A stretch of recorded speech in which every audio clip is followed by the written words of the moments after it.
അസ്സലാമു അലൈക്കും വറഹ്മത്തുള്ളാഹി തആല വബറകാത്തു. ഒരു ന്യൂസ് പേപ്പർ അതാ സീനത്തിന്റെ മുഖത്തേക്ക് എറിഞ്ഞു കൊടുത്തുകൊണ്ട് രാജേഷ് അലറി. വായിച്ചു നോക്കടി. അതങ്ങോട്ട് വായിക്കാനാ പറഞ്ഞത്. എന്താ എന്താ ഇതില്? വായിച്ചു നോക്ക്. തൃശ്ശൂരിൽ നവജാത ശിശുവിനെ കൊന്ന് അമ്മ കോറിയിൽ തള്ളി. അബോർഷന് വേണ്ടിയുള്ള ഗുളിക കഴിച്ചിട്ടും 3-ാം ദിവസം പ്രസവിച്ചു. അവൾ ഗർഭിണിയായിരുന്നത് വീട്ടുകാർ അറിഞ്ഞിരുന്നില്ല. 8-ാം മാസം അബോർഷന് വേണ്ടിയുള്ള ഗുളിക കഴിച്ചിട്ടും 3-ാം ദിവസം പ്രസവിക്കുകയായിരുന്നു. പിന്നാലെ കുട്ടിയെ ബാഗിലാക്കി കോറിയിൽ ഉപേക്ഷിക്കുകയായിരുന്നു. 2 ആഴ്ചയ്ക്ക് ശേഷം യുവതി തൃശൂർ മെഡിക്കൽ കോളേജിൽ ചികിത്സ തേടിയതോടെയാണ് വിവരം പുറത്തറിഞ്ഞത്. പോലീസ് പരിശോധനയിൽ കോറിയിൽ നിന്ന് കുഞ്ഞിൻ്റെ മൃതദേഹം കണ്ടെത്തി. അഴുകി ജീർണിച്ച നിലയിലാണ് മൃതദേഹം കിട്ടിയത്. വായിച്ചോ? അവൾ അത് കേട്ട് കരഞ്ഞുപോയി. എന്താടി, അങ്ങനെ വല്ല പ്ലാനും നിനക്കുണ്ടോ? കുഞ്ഞിനെ പ്രസവിച്ച് കോറിയിലേക്ക് വലിച്ചെറിയാൻ ഉണ്ടോ? ഉണ്ടെങ്കിൽ ആദ്യമേ അത് പറയണം. കാരണം എനിക്ക് ചില പ്രതീക്ഷകളൊക്കെ ഉണ്ട്. അതായത് ആ കുഞ്ഞിനെ എനിക്ക് വേണം.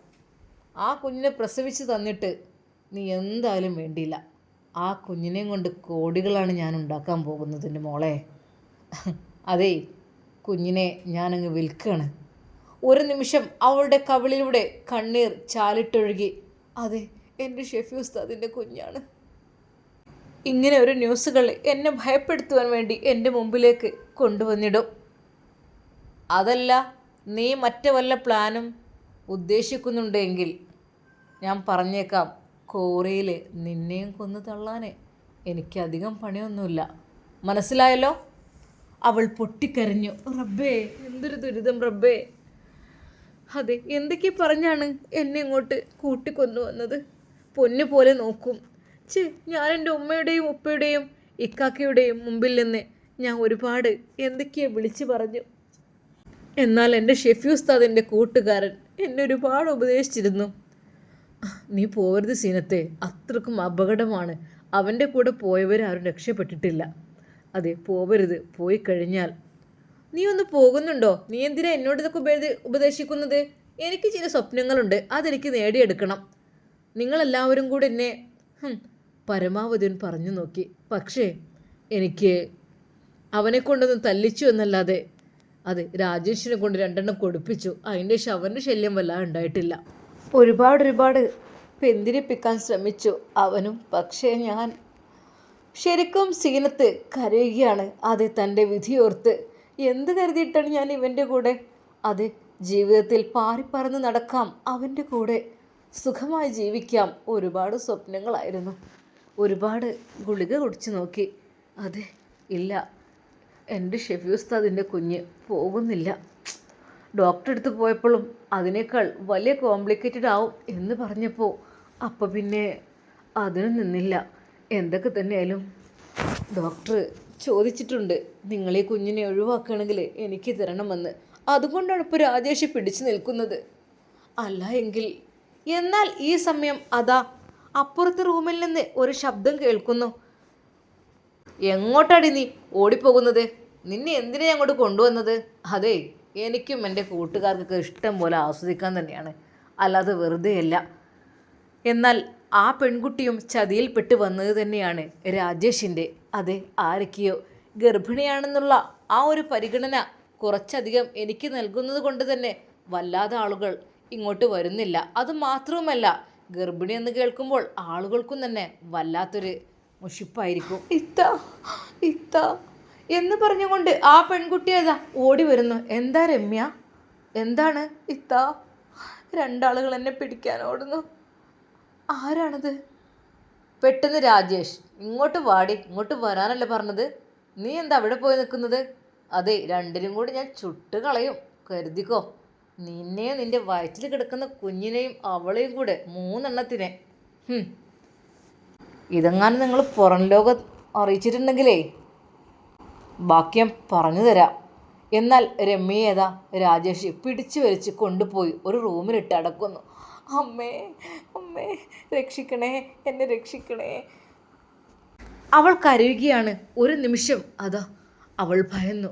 റബ്ബേ, ഞാൻ ചതിയിൽപ്പെട്ടു, ആ പെണ്ണും ചതിയിൽപ്പെട്ടു. ഇനി ആരൊക്കെ ഉണ്ടാവോ? അതെ, രാജേഷ് കാണാൻ അല്പം കുഴപ്പമില്ല, സുന്ദരനാണ്. പക്ഷേ എല്ലാ പെൺകുട്ടികളെയും ഇങ്ങനെ വലയിൽ വീഴ്ത്തി ഇവിടെ കൊണ്ടുവന്നിട്ട് പലർക്കും കാഴ്ച വെക്കുകയാണ്. അതിൽ നിന്നാണ് അവൻ വരുമാനം ഉണ്ടാക്കുന്നത്. പഠിച്ചോനെ, എന്താ ഞാൻ ചെയ്യുക? എനിക്കറിയുന്നില്ല. എൻ്റെ പ്രസവം കഴിഞ്ഞാൽ എൻ്റെ അവസ്ഥയും അതുതന്നെയാവും. പലരുടെ മുമ്പിലെയും എന്നെയും കാഴ്ചവെക്കും എന്നുള്ള കാര്യം അവൾക്ക് ഉറപ്പായി. രക്ഷപ്പെട്ടിട്ട് കാര്യമില്ല, എങ്ങോട്ട് പോകാൻ? ഒരിക്കൽ പോലും എൻ്റെ ഉമ്മയൊപ്പയും എന്നെ സ്വീകരിക്കില്ല. പിന്നെ ഷെഫി ഉസ്താദിൻ്റെ വീട്, ഹേയ്, അതൊരിക്കലുമില്ല. ഇപ്പോഴിതാ ഷെഫി ഉസ്താദിൻ്റെ കല്യാണം കഴിയുകയാണത്രേ. എനിക്ക് ആലോചിച്ചിട്ട് എൻ്റെ ഓരോ ബുദ്ധിമോശം. എന്നെ ഗൾഫിലേക്ക് വരെ കൊണ്ടുപോകാമെന്ന് പറഞ്ഞതായിരുന്നു. പക്ഷേ ഞാനതെല്ലാം ഒഴിവാക്കി. എൻ്റെ അപ്പോഴത്തെ ഇഷ്ടം നോക്കി ഞാൻ. വല്ലാത്തൊരവസ്ഥ. എൻ്റെ ഒരു അവസ്ഥ ആലോചിക്കുമ്പോൾ എനിക്ക് ആകെപ്പാടെ ഭയം തോന്നാണ്. റബ്ബേ, ഞാൻ എന്താ ചെയ്യുക? രമ്യയുടെ കരച്ചിൽ അതാ ആ റൂമിൽ നിന്ന് കേൾക്കുന്നു. അയ്യോ, എന്നെ കൊല്ലല്ലേ, എന്നെ കൊല്ലല്ലേ. പഠിച്ചോനെ, വല്ലാത്തൊരവസ്ഥയാണല്ലോ. ഇനി എത്ര പെൺകുട്ടികളാണ് ഇവൻ്റെ ഈ കെണിയിൽ പെടുന്നത്? സത്യം പറഞ്ഞാൽ ശരിക്കും അവൾക്ക് ബോധമുയർന്നു. അതെ, ഞാൻ എത്ര നീചനായ ഒരാളെ കൈകളിലാണ് ഞാൻ വന്ന് പെട്ടത്. അതെ, ഞാനായിട്ട് തന്നെ പലരും ഉപദേശിച്ചു. എൻ്റെ ഷെഫി ഉസ്താദിൻ്റെ കൂട്ടുകാരൻ, അതെ ഷെജിൽ, അവൻ പോലും എന്നോട് പറഞ്ഞു, സിയാത്തെ ഒരിക്കലും പോകരുത്, പെട്ടുപോയി കഴിഞ്ഞാൽ അത് വലിയൊരു പെടലായിരിക്കും, പിന്നീട് രക്ഷപ്പെടാൻ പ്രയാസമായിരിക്കും. അതെ, ഞാൻ അനുഭവിച്ച ശിക്ഷ ഞാൻ ചെയ്ത കർമ്മങ്ങളുടേതായിരിക്കും. പെട്ടെന്ന് അതാ സിഗരറ്റ് വലിച്ചുകൊണ്ട് ഒരാൾ അങ്ങോട്ട് കടന്നു വരുന്നു. സുന്ദരിയാണല്ലോ. ആരാണ് നിങ്ങൾ? എന്തിനങ്ങോട്ട് വന്നത്? ആഹാ, ഇതെന്താ നീ എന്നോട് ചോദിക്കാൻ? അതെ, ക്യാഷ് വാങ്ങിയിട്ട് തന്നെയാണ് ഞാൻ ഇങ്ങോട്ട് കടന്നു വന്നിട്ടുള്ളത്, അല്ലാതെ വെറുതെ വന്നിട്ടില്ല. ആ സിഗരറ്റ് അയാൾ ആഞ്ഞു വലിച്ചു. ഒന്നുകൂടെ കയ്യിൽ കരുതിയിരുന്ന ആ ഒരു കുപ്പിയിൽ നിന്ന് കുടിച്ച് ആ കുപ്പി അപ്പുറത്തേക്ക് എറിഞ്ഞു. എന്താടി, സുന്ദരിയാണല്ലോ, പക്ഷേ ഒരു പ്രശ്നമുണ്ടല്ലേ, ഗർഭിണിയാണ്. അല്ലെങ്കിൽ ഗർഭിണികളെ എനിക്ക് ഒത്തിരി ഇഷ്ടമാണ്. കാരണം അവൾ ഒരു കുഞ്ഞിനെ കാത്തിരിക്കാൻ വേണ്ടി നിൽക്കുകയല്ലേ. എനിക്ക് ഗർഭിണികളോട് വല്ലാത്ത സ്നേഹമാണ്. എന്താ, എന്നെ അങ്ങ് കണ്ടിട്ട് പേടിച്ചു? പേടിക്കേണ്ട ഒരു ആവശ്യമില്ല. ഞാൻ രാജേഷിനെ നല്ലോണം എണ്ണി കൊടുത്തിട്ടാണ് അവിടെ കയറിയിട്ടുള്ളത്. പെട്ടെന്ന് അവൾ അവിടെ നിന്ന് എഴുന്നേറ്റ്, എന്നെ തൊട്ട് പോകരുത്, ബെസ്റ്റ്, എന്നെ തൊട്ട് പോകരുത് പ്ലീസ്. എന്തിനാ മോളെ പേടിക്കുന്നത്? നീ അങ്ങ് പേടിച്ചാലോ? അവൾ അവിടെ കണ്ട ആ ഒരു മരക്കഷ്ണം എടുത്തു അയാളുടെ നേരെ ഓങ്ങിക്കൊണ്ട് പറഞ്ഞു, ദയവായി എന്നെ നിങ്ങൾ ഉപദ്രവിക്കരുത്, ഞാനിതുകൊണ്ട് നിങ്ങളെ അടിക്കും. ഓ പിന്നെ അയാൾ അവളുടെ കൈ പിരിച്ചുകൊണ്ട് ആ മരക്കഷ്ണം അങ്ങ് വാങ്ങി ദൂരേക്ക് എറിഞ്ഞു. പിന്നെ നീ ഭീഷണിപ്പെടുത്തപ്പോൾ ഞാനങ്ങ് പേടിച്ചു പോയി. ഇങ്ങ് വാ പെണ്ണേ, എന്തൊരു സുന്ദരിയെ നിന്നെ കാണാൻ, എന്തൊരു സുന്ദരമായ മുഖമാണ് നിൻ്റെത്. സത്യം പറഞ്ഞാൽ നീ ഏതോ വലിയ തറവാട്ട് പറഞ്ഞ പെണ്ണ് പോലെയുണ്ടല്ലോ. അല്ലാതെ തെരുവിൽ കഴിഞ്ഞവളല്ലല്ലോ നിന്നെ കണ്ടിട്ട്. സത്യം പറ, നീ ഏതാടി? എനിക്ക് നിന്നെ വല്ലാതെ ഇഷ്ടപ്പെട്ടിട്ടോ. പിന്നെ രാജേഷിൻ്റെ അടുത്ത് നല്ലൊരു മുസ്ലിം പെൺകുട്ടിയുണ്ട്, പത്തര മാറ്റി പെൺകുട്ടിയുണ്ട് എന്നുള്ള കാര്യം ഞാൻ അറിഞ്ഞിട്ടാണ് ഞാൻ നിന്നെ തേടി വന്നത്. അതെ, ഞാൻ ഒരിക്കലും ഒരു ഹിന്ദുവോ ക്രിസ്ത്യൻസോ ഒന്നുമല്ല. ഞാനൊരു മുസ്ലിം തന്നെയാണ്. അല്പം കുടിക്കും, അല്പം വലിക്കും, പിന്നെ കുറച്ച് പെണ്ണും പിടിക്കും. അതേ ഉള്ളൂ എനിക്കുള്ളൊരു കുഴപ്പം. അതിപ്പോൾ അത്ര തെറ്റായ കേസൊന്നുമല്ലല്ലോ. അയാൾ സംസാരം തുടങ്ങുകയാണ്. അവൾക്ക് ഭയമാണാകുന്നത്. എങ്ങനെയെങ്കിലും ഇവനെ പക്ഷെ കള്ളു കുടിച്ചിട്ട് കുറച്ച് ആടിയാണ് സംസാരിക്കുന്നത്. അവൾ തൻ്റെ മൂക്കും വായും പൊത്തി. അവൾക്ക് ഛർദ്ദിക്കാൻ വരുന്ന പോലെ. റബ്ബേ, എൻ്റെ ഒരു അവസ്ഥ. ഗർഭിണിയായ എൻ്റെ അടുത്ത് കാണണോ ഈ ഒരു കാട്ടാളം വന്ന് കയറുന്നത്? അവൾ ഉറക്കെ വിളിച്ചു, രാജേഷ്, രാജേഷ്, എന്താണ് ഇയാൾ എൻ്റെ അടുത്തേക്ക് വന്നിട്ടുള്ളത്? പെട്ടെന്ന് രാജേഷ് അങ്ങോട്ട് കടന്നു വന്നു. എന്താടി ഇവിടെ ഒച്ചപ്പാടും ബഹളൊക്കെ? അതേ, അവൻ എൻ്റെ കൂട്ടുകാരൻ തന്നെയാണ്. നീ അവനെ നന്നായിട്ടൊന്ന് സഹകരിച്ച് കൊടുക്ക്. രാജേഷ്, എന്നെ ചതിക്കുകയായിരുന്നില്ലേ? പൊന്നു പോലെ നോക്കാം എന്നൊക്കെ പറഞ്ഞു. എന്താ, ഞാൻ നിന്നെ പൊന്നു പോലെ തന്നെയല്ലേ നോക്കുന്നത്, നിനക്കെന്താ ഇവിടെ ബുദ്ധിമുട്ട്? എൻ്റെ ഫ്രണ്ട്സുകൾ വരുമ്പോൾ അവരുടെ കൂടെ അല്പസമയം ഒന്ന് ഇരിക്കണം, അതേ ഉള്ളൂ, വേറൊന്നുമില്ല. അല്ലാതെ എന്താ? അതെ, അവർക്കെല്ലാവർക്കുമുള്ള ഭക്ഷണമെല്ലാം ഉണ്ടാക്കി തളർന്നിരിക്കുന്ന സമയത്താണ് അയാളുടെ ആ ഒരു വരവ്. അതും പറഞ്ഞ് രാജേഷ് അയാളോട് പറഞ്ഞു, അതെ ബോസേ, അവൾ എതിർക്കൊന്നും കാര്യമാക്കണ്ട, അതൊക്കെ മാറിക്കോളും എന്ന് പറഞ്ഞുകൊണ്ട് അതാ രാജേഷ് അങ്ങോട്ട് കയറിപ്പോയി. എന്നാൽ അയാൾ മീശ പിരിച്ചുകൊണ്ട് അവളുടെ അരികിലേക്ക്, എൻ്റെ സുന്ദരി പെണ്ണെ, എന്തൊരു മൊഞ്ചാനടി നിന്നെ കാണാൻ, നിൻ്റെ ചുണ്ടുകളിൽ എന്താ തത്തമ്മ ചുണ്ടോ? ഓ, ശരിക്കും അത്രക്കും ഭംഗിയുണ്ട് കേട്ടോ. എങ്ങനെ ഈ പത്തര മാറ്റി പെൺകുട്ടി ഇവിടെ എത്തി ഇതിനകത്ത്? രാജേഷ് നിന്നെ വീഴ്ത്തിയതായിരിക്കൂലേ? രാജേഷ് അല്ലെങ്കിൽ സുന്ദരിമാരെ വീഴ്ത്തുള്ളൂ, അങ്ങനെ ഇങ്ങനെയുള്ളവരൊന്നും വീഴ്ത്തൂല. കുറച്ച് സൗന്ദര്യം കണ്ട് പെൺകുട്ടികളെ രാജേഷ് എവിടെയും കണ്ടാൽ വല വീശും. അതെ, പാലും തേനും കൊടുക്കും. അങ്ങനെ അങ്ങോട്ട് വല വീഴ്ത്തി ഇവിടെ എത്തിച്ചു തരും. അങ്ങനെ ആയതിന് ഞങ്ങൾക്കും ലാഭം. അല്ലാതെ ഞങ്ങളൊക്കെ നിങ്ങളെ വളക്കാൻ വിചാരിച്ചാലേ ഒരിക്കലും വളയൂലല്ലോ. പറഞ്ഞിട്ട് കാര്യമില്ല. അവൾ പേടിച്ച് വിളിച്ചു, ദയവായി എൻ്റെ അടുക്കരുത്. ഇല്ല, നിന്നെ ഞാനങ്ങനെ നോക്കിക്കൊണ്ടിരിക്കാം. നിൻ്റെ സൗന്ദര്യം ആസ്വദിക്കാൻ തന്നെ വല്ലാത്ത രസമാണ് മോളെ എന്ന് പറഞ്ഞുകൊണ്ട് അയാളതാ അവളുടെ അരികിലേക്ക് അടുക്കുന്നു. അവൾ കണ്ണുകൾ പൊത്തി ഉറക്കെ അതാ വാവിട്ട് കരയുന്നു. എന്താ മോളെ? അവളുടെ വായതാ അയാൾ കൈകൊണ്ട് പൊത്തുന്നു. എന്തിനാ കരയുന്നത്? കരയേണ്ട ആവശ്യമില്ലല്ലോ. കരയേണ്ട ഒരാവശ്യമില്ല. നിനക്ക് എന്താണ് വേണ്ടത് അത് ഞാൻ തരൂലേ? എന്താ, എൻ്റെ കൂടെ പോരുന്നോ? നിന്നെ ഞാനങ്ങ് വിലക്കെടുക്കാം. എത്രയാണോ അവൻ പറയുന്നത് അതിനനുസരിച്ച്. അവൾക്ക് ഭയമായി. റബ്ബേ, എന്തിനായിരിക്കും എന്നെ കൊണ്ടുപോകുന്നത്? അവൾ പേടിച്ച് അവിടെ ഒളിക്കുവാൻ വേണ്ടി ശ്രമിക്കുന്നു. എന്നാൽ അയാളുടെ ആ കരുത്തായ കൈകൾ കൊണ്ട് അവളെ അയാൾ താങ്ങിയെടുക്കുന്നു. നോ, എന്നെ ഉപദ്രവിക്കരുത് പ്ലീസ്. നോ, ഉപദ്രവിക്കരുത് പ്ലീസ്. നോ. അവൾ കരഞ്ഞുകൊണ്ടേയിരുന്നു. മിണ്ടല്ലടി, എൻ്റെ ക്യാഷ് ഇറക്കിയിട്ടാണ് ഞാൻ അങ്ങോട്ട് വന്നിട്ടുള്ളത്, അല്ല വെറുതെ ഓസിക്കല്ല, ഓർമ്മ വേണം, ഓക്കെ? അവൾ പിടയുകയാണ്. റബ്ബേ, എന്താ ഞാൻ ചെയ്യാം? എനിക്കൊന്നും അറിയാം. എന്നെ ദയവായി ഒന്നും ചെയ്യരുത്. ഞാനൊരു ഗർഭിണിയായ പെണ്ണാണ്.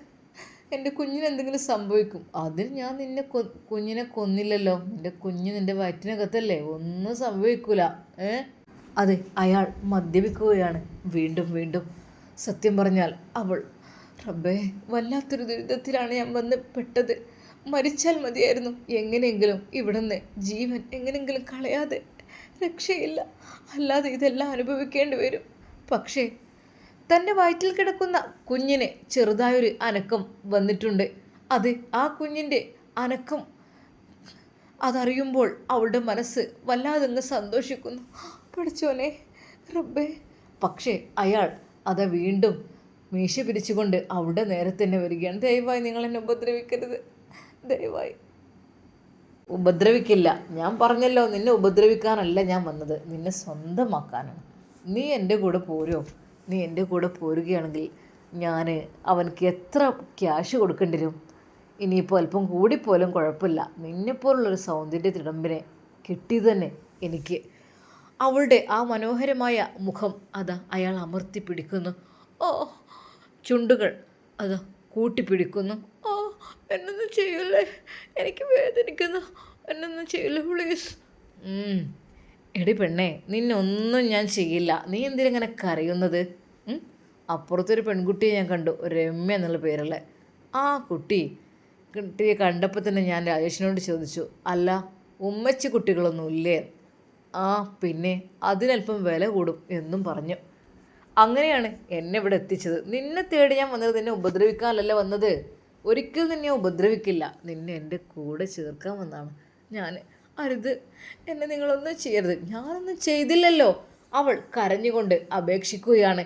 ചുരുക്കി പറഞ്ഞാൽ അതാ സീനത്ത് ശരിക്കും പെട്ടു എന്ന് തന്നെ പറയാം. ഒരു നിമിഷം അവൾ അപ്പോഴും ഓർത്തു തൻ്റെ ഷെഫി ഉസ്താദിനെ കുറിച്ച്. അല്ലാ, ഞാൻ എൻ്റെ സുഖം തേടി പറന്ന് പോന്നവളല്ലേ, അത് ഞാൻ അനുഭവിക്കാതെ ദുനിയാവൊന്നും പോവില്ല. അല്ലാ. അയാൾ അവളുടെ അരികിലേക്ക് അതാ വീണ്ടും വരുന്നു. പേടിച്ചരണ്ട അവൾ ഉറക്കെ നിലവിളിച്ചു. പെട്ടെന്ന് രാജേഷ്, എന്താ ഇവിടെ? സൈലൻ, എന്താ നിനക്കെന്താ? അടങ്ങിയിരിക്കാൻ കഴിയില്ലേ? ഇയാളെ എന്നെ ഈ റൂമിലേക്ക് എന്തിനാണ് ഇയാളെ കൊണ്ടുവന്നത്? പിന്നെന്താ, അവൻ എൻ്റെ ഫ്രണ്ടാണ്. നീ കൂടുതലായിട്ട് വിളച്ചിലെടുക്കണ്ട. അവൻ്റെ ഇഷ്ടത്തിനൊക്കെ നിന്ന് കൊടുക്ക്. രാജേഷിൻ്റെ ആ നീചമായ ആ ഒരു വാക്കുകൾ കേട്ട് അവൾ ഒരു നിമിഷം എന്ത് ചെയ്യണമെന്നായിപ്പോയി. റബ്ബെ, ഇത്രക്കും വലിയൊരു ചതിയിലാണ് ഞാൻ പെട്ടതെന്ന് ഒരിക്കലും വിചാരിച്ചില്ല. അവൻ്റെ ബുള്ളറ്റിലുള്ള ആ ഒരു വരവും ആ ഒരു പുഞ്ചിരിയും, അതെ, പാറിപ്പറക്കുന്ന ജീവിതം ഒന്നേ ഉള്ളൂ സീനത്തെ. അത് നമ്മൾ നന്നായിട്ട് മാക്സിമം ആഘോഷിക്കണം. കയറി നീ ബുള്ളറ്റിൽ. അങ്ങനെ അവൻ്റെ കൂടെ ഞാൻ അങ്ങ് യാത്രയായി. അവന് ഇഷ്ടമായി. എന്തൊക്കെ തന്നെയായാലും റബ്ബേ, എൻ്റെ അവസ്ഥ ഇതുമായി. അതെ, കാലാകാലം എഴുന്നേൽക്കാൻ പറ്റാത്ത ഒരു പടുകുഴിയിൽ ഞാനിതാ വീണ് കിടക്കുകയാണ്. ഒരു നിമിഷം സീനത്ത് വിചാരിച്ചു, എങ്ങനെങ്കിലും ഈ സങ്കേതമൊന്ന് പോലീസ് കണ്ടിരുന്നെങ്കിൽ എന്തായിരിക്കും സ്ഥിതി? ഒന്ന് രക്ഷപ്പെടാൻ എന്തെങ്കിലും വഴിയുണ്ടായിരുന്നെങ്കിൽ. പെട്ടെന്നാണ് അവളത് ഓർത്തത്. എത്ര പോലീസുമാരുണ്ടായിട്ടും അതൊക്കെ രാജേഷിൻ്റെ കൂട്ടുകാർ തന്നെയാണ്. അവർ അതിനേക്കാളും കഷ്ടത്തിൽ തന്നെയാണ്. റബ്ബേ, ഞാൻ എന്ത് ചെയ്യാം? ഹിദായത്ത് നഷ്ടപ്പെടുത്തിയ സീനത്ത് ഇപ്പോൾ അനുഭവിക്കുന്ന വേദന, യാതന, ഇങ്ങനെ പല കുട്ടികളും നമ്മളുടെ ഇടയിൽ അനുഭവിക്കുന്നുണ്ട്. പല സ്ത്രീകളും ഒരു നിമിഷത്തെ സുഖത്തിന് വേണ്ടി ഇറങ്ങി തിരിച്ചവരാണ് അവരെല്ലാം. എന്നാൽ അവർക്കെല്ലാം സീനത്തിൻ്റെ അനുഭവമുള്ള പലരുമുണ്ട്. സ്വന്തം പിഞ്ചുമക്കളെ ഉറക്കിക്കിടത്തി കാമുകൻ്റെ കൂടെ പോയ കഥ, അത് ഞാൻ നിങ്ങൾക്ക് കുറച്ച് മുമ്പ് പറഞ്ഞു തന്നിരുന്നു അല്ലേ? എന്തായാലും ആ പിഞ്ചു മക്കൾ ഉണർന്ന് നോക്കുകയാണ്. ഉമ്മച്ചി, ഉമ്മച്ചി എന്ന് പറഞ്ഞ് ആ കുട്ടികളാകെ ഉമ്മയെ തിരയുകയാണ്. ഉമ്മ രാത്രി രക്ഷപ്പെട്ടിരിക്കുന്നു. അതെ, തൊട്ടടുത്തുള്ള അമുസ്ലിം സഹോദരൻ്റെ കൂടെ, അവിടെ ജോലിക്ക് വേണ്ടി വന്ന ആളുടെ കൂടെ. അങ്ങനെ അതാ പിഞ്ചുമക്കളുടെ ആ ഒരു കരച്ചിൽ കേട്ടിട്ടാണ് അയൽവാസികൾ ഓടിക്കൂടിയത്. ഉമ്മച്ചി, ഉമ്മച്ചി എവിടെ? ഉപ്പ ഗൾഫിലാണ്. ആ പൊന്നുമക്കൾ റൂമാകെ തിരയുന്നു. അടുക്കള, ബാത്റൂം എല്ലായിടത്തും തിരഞ്ഞു. ഉമ്മയെ കാണുന്നില്ല. കരഞ്ഞു നിലവിളിച്ചപ്പോൾ അതാ അയൽവാസികൾ വന്നു നോക്കി. എന്നാൽ ഇല്ല, അവരുടെ ഉമ്മ, ആ പിഞ്ചുമക്കളുടെ ഉമ്മ രക്ഷപ്പെട്ടിരുന്നു. അയൽവാസിയായ ആ ഒരു ഹിന്ദു യുവാവിനെയും കാണുന്നില്ലായിരുന്നു. ജോലിക്ക് വേണ്ടി വന്നു അവിടെ റൂമെടുത്ത് താമസിക്കുകയായിരുന്നു.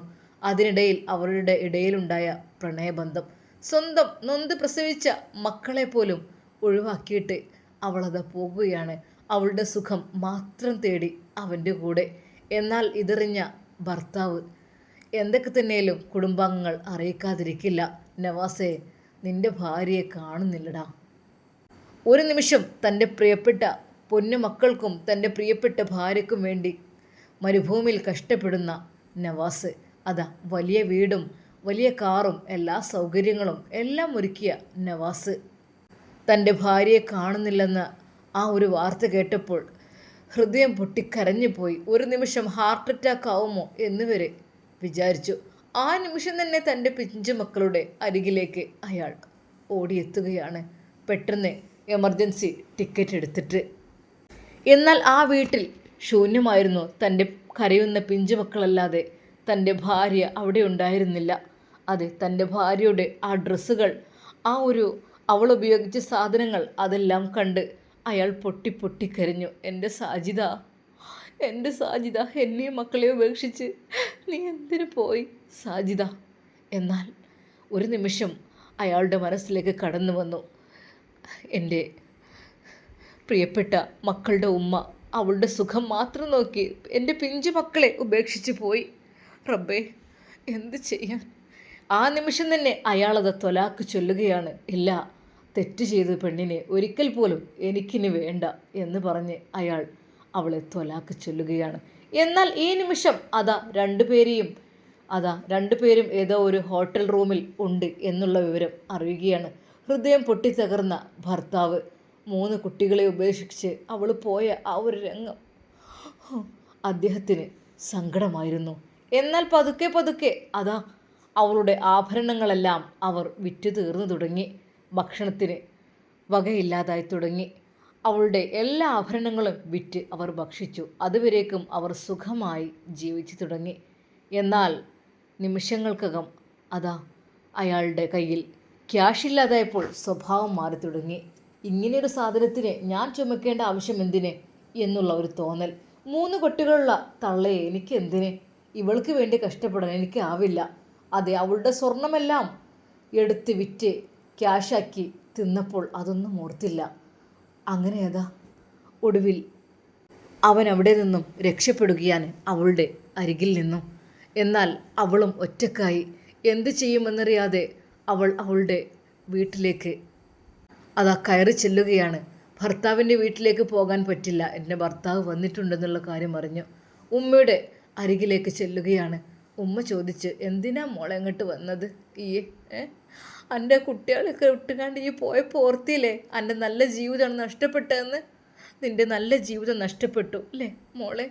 നിൻ്റെ ഭർത്താവ് ഗൾഫിൽ നിന്ന് വന്ന് ഹൃദയം പൊട്ടിക്കൊണ്ടാണ് ആ മക്കളെ നോക്കാൻ. ആ പിഞ്ചു പൊന്നും മോനെ പോലെ ഈ ഓർത്തിയില്ലല്ലോ. എൻ്റെ 3 മക്കളെയും രാവിലെ ഉറക്കം എണീറ്റ് നോക്കി ഉമ്മാനെ തിരയുമ്പോൾ കാണുന്നില്ല. ഉമ്മ അപ്പുറത്തുള്ള ആളുടെ കൂടെ പോയിക്കണേ. എന്തൊരവസ്ഥയാണ് മോളെ, നീ എന്താ ചെയ്തത്? അനുഭവിച്ചോ? അനക്ക് എൻ്റെ മാപ്പിളയും കുട്ടികളൊന്നും ഉണ്ടാവില്ല ഇനി. അതെ, ഓൻ്റെ കല്യാണം കഴിഞ്ഞേക്കണ്, ഓൻ വേറൊരു പെണ്ണിനെയും കെട്ടി ജീവിക്കൽ തുടങ്ങി. ആ കുട്ടികളെ നോക്കാൻ ഒരാൾ വേണ്ടേ? അത് കേട്ട സാജിദ പൊട്ടി പൊട്ടി കരഞ്ഞു. അതെ, എല്ലാം നഷ്ടമായി. ഒരു നിമിഷത്തെ സുഖത്തിനു വേണ്ടി സ്വന്തം ഭർത്താവിനെയും മക്കളെയും എല്ലാം ഉപേക്ഷിച്ച് മറ്റൊരുത്തൻ്റെ കൂടെ പോയി. തൻ്റെ സ്വർണത്തിൻ്റെ ആ ഒരു ക്യാഷും എല്ലാം കഴിഞ്ഞപ്പോൾ അവളെ അവൻ ഉപേക്ഷിക്കുകയും ചെയ്തു. ലാസ്റ്റ് ഒന്നുമില്ലാത്ത അവസ്ഥയിൽ ഒരു യാചകയായി ഇന്നതാ സാജിദ ഏതോ ഒരു സോപ്പ് കമ്പനിയിൽ ഒരു ജോലിക്ക് പോയിക്കൊണ്ടിരിക്കുകയാണ്. എത്ര സുഖമായിരുന്നു. സ്വന്തം മക്കളെ പോലും കാണുവാനുള്ള വിധി അവൾക്കില്ല. കാരണം എന്താ? അത്രയ്ക്കും നീചമായ പ്രവൃത്തിയാണ് ഞാൻ ചെയ്തത്. ഇന്നവൾ കരഞ്ഞ് കരഞ്ഞ് പൊട്ടിക്കരഞ്ഞ് ഒരു ഭ്രാന്തിയെപ്പോലെ ആവുകയാണ്. ജോലിയെല്ലാം ഉപേക്ഷിച്ച് ഇന്നവൾ ഭ്രാന്താശുപത്രിയിലാണ്. കാരണം തൻ്റെ കഴിഞ്ഞ കാര്യങ്ങൾ ഓർത്തുകൊണ്ട്. അതെ, തൻ്റെ ഭാഗത്തു വന്ന് തെറ്റ്. നല്ലൊരു ജീവിതം നഷ്ടപ്പെടുത്തുന്നതിന് മുമ്പ് ഓർക്കുക, ഇതെന്നേക്കുമായി ഉണ്ടാവില്ല. നമ്മുടെ സീനത്തിൻ്റെ വിധി ഒരാൾക്കും ഉണ്ടാവാതിരിക്കട്ടെ. അതുപോലെ സമാനമായ ഒരുപാട് കാര്യങ്ങൾ നമ്മുടെ നാട്ടിൽ നടക്കുന്നുണ്ട്. എൻ്റെ പ്രിയപ്പെട്ട കൂട്ടുകാരെ, നമുക്കെല്ലാവർക്കും പടച്ച റബ്ബിനോട് പ്രാർത്ഥിക്കാം, അള്ളാഹുവേ ഞങ്ങളെയും ഞങ്ങളെ മക്കളെയും ഒക്കെ ഇതുപോലുള്ള ഇബ്ലീസിൻ്റെ ഷെറിൽ നിന്ന് കാത്തു രക്ഷിക്കണേ അള്ളാഹ്. ഒരിക്കൽ പോലും ഞങ്ങളുടെ മനസ്സ് നീ മാറ്റല്ലേ അള്ളാഹ്. ആമീൻ യാ റബ്ബിൽ ആലമീൻ.